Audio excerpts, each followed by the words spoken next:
Welcome back to another episode of Grizzly True Crime. My name is Gisela K, and today I'm just going to show you this again in case you missed it in one of the live streams where we covered this.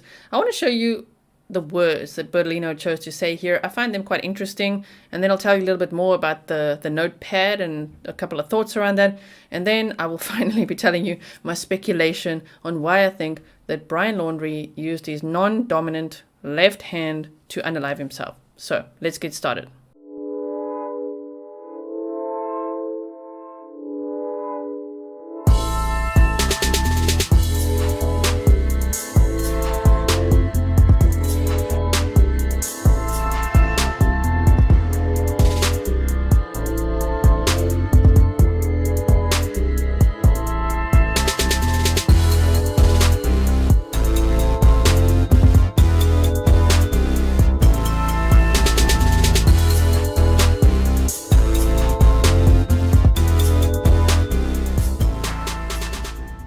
Okay, so as we look at this clip, it's pretty short. Just pay attention to his body language. He says note, and then he says note, and then he's like, oh, I should have said statement. Then he looks kind of like stern, a little bit nervous in a way. And then we'll hear another statement he makes and discuss it. I don't believe the note was misleading at all. I think the note was a generic, I should say the statement. The statement was a generic statement put out. If you recall, the presence of the press was bountiful, to say the least, and everybody was clamoring for some statement or some comment coming from the Laundrie side. We only know certain things at the time that they're told to us. Just as you heard Mr. Riley say today that he doesn't have all the information from the FBI.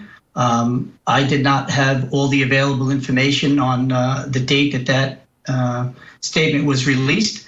Chris and Roberta, had probably less information than I had.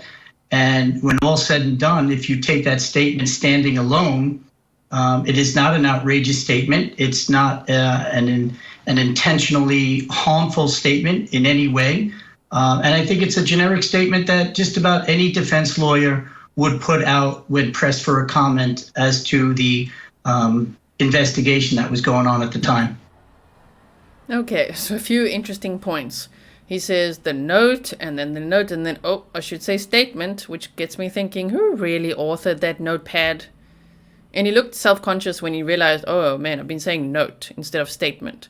Now, I did quite a deep dive on these water-resistant notepads, the same size as the one that Brian Laundrie supposedly left behind.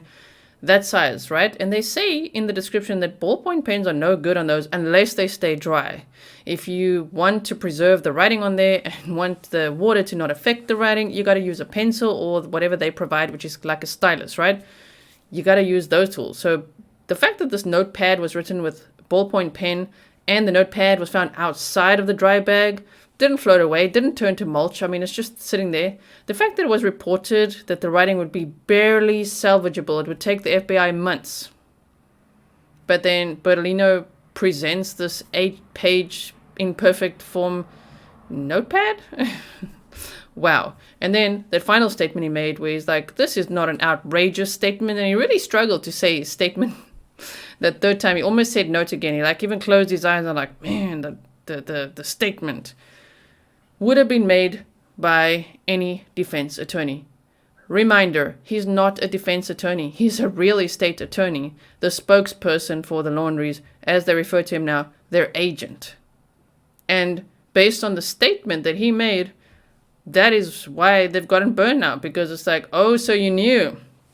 That is why they could not dismiss that civil suit that's been filed against them, because of the statement that this real estate lawyer, their agent, made.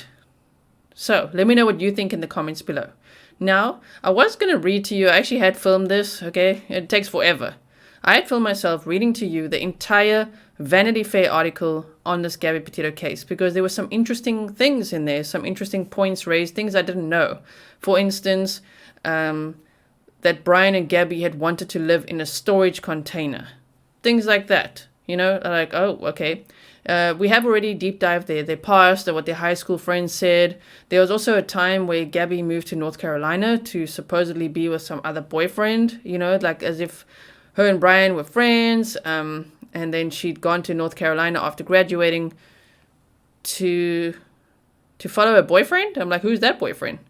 That was interesting. And then Brian was like couch surfing and living with a girl for 6 months. I did not know that. There's a couple of things in there that are of interest, but the end of the article is so disgusting to me, the way that they graphically describe speculatively. They don't even say speculatively. They graphically describe Gabby's final moments of life. And I mean the most horrific physical descriptions of what happened to her eyes, what she looked like after death, all the stuff. I can't even.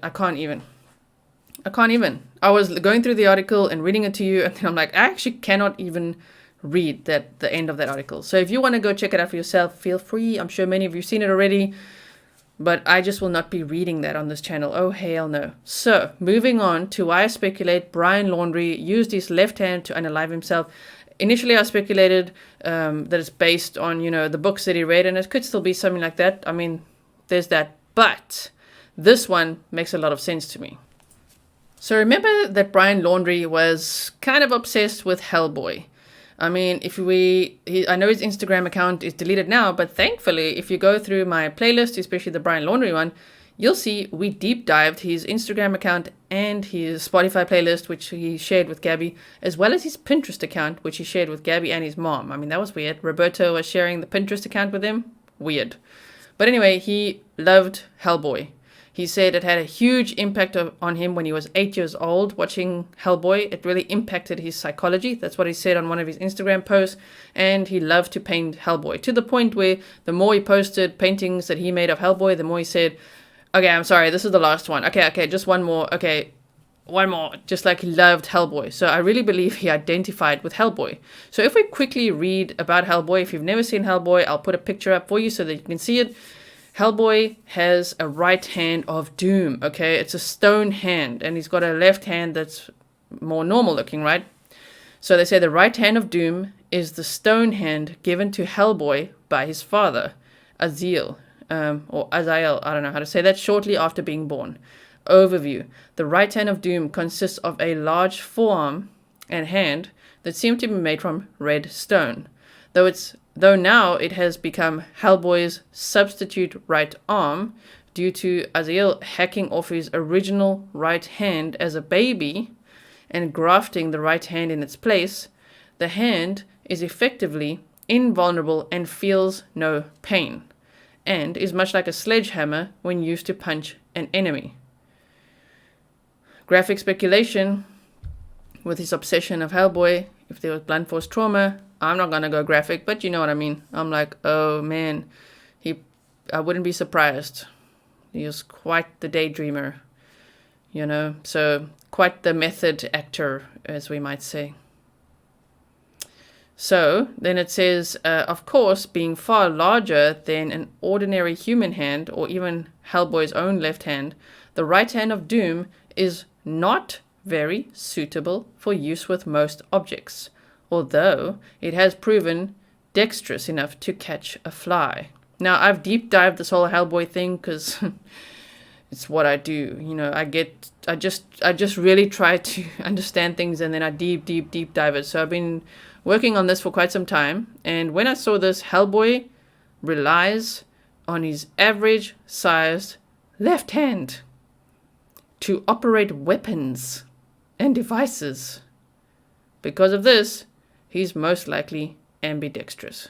And I think in Brian's final moments, he wanted to be known as anything to do with Hellboy. Why? Because it's all he had left.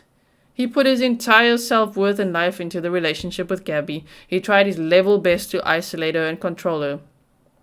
And when he murdered her, he had nothing left. So what would he, at his core, after all that, identify with?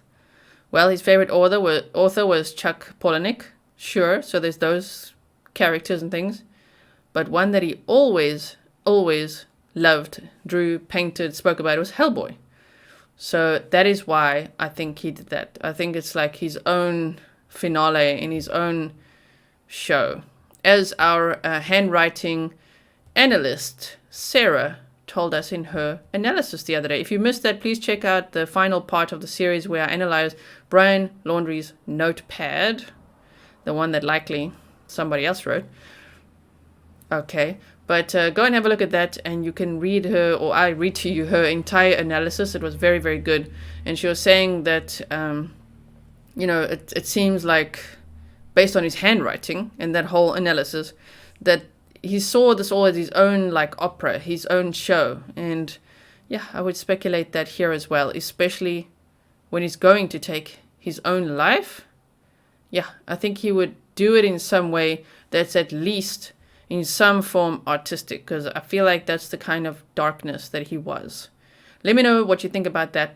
If you want to deep dive more of this, just look up Hellboy, the right hand of doom. Look at his left hand. Look at everything you can find, because I've looked at a whole bunch. This article just had that line that was like, oh my word for me.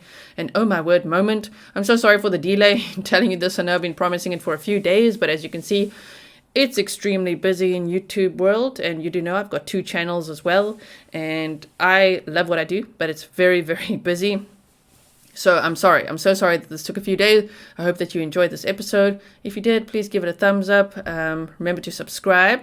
Make sure that you are subscribed. Sometimes YouTube will unsubscribe you, so make sure to subscribe, hit the bell, turn on all notifications so that you don't miss out when I next go live or have another upload. And I look forward to reading your comments and hearing what you guys think about this. I just think this is pretty plausible.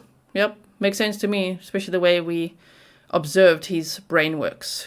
One thing that I'm still doing to this day is analyzing Red, White and Bethune's dashcam footage, because that was on August 27th, the very day that Gabby Petito was murdered, between 6 and 6:30 p.m.